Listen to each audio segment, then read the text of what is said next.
त्याच्यानंतर आता आता देऊळबंद पहिला चित्रपट आला. हां. देऊळबंद 2 येतोय. त्याची प्रोसेस आता खूप पाहिली.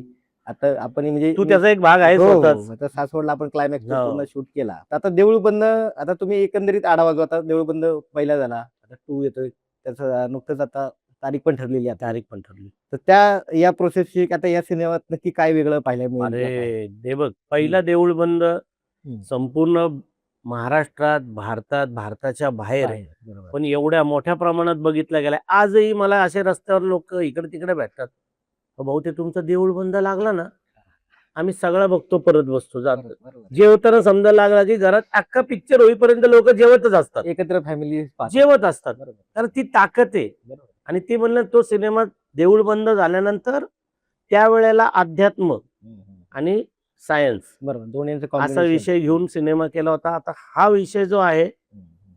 हा प्रवीणनी म्हणजे सगळ्यांच्या काळजाला हात घालणारा विषय घेऊन येणार यावेळेला.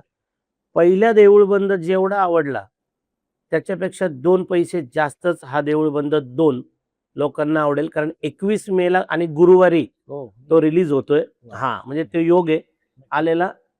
पण खूप ज्वलंत म्हणजे शेतकरी, महाराष्ट्रातली शेती हं, हं. आणि त्या संबंधित असलेल्या सगळ्या गोष्टी घेऊन हा सिनेमा येतोय.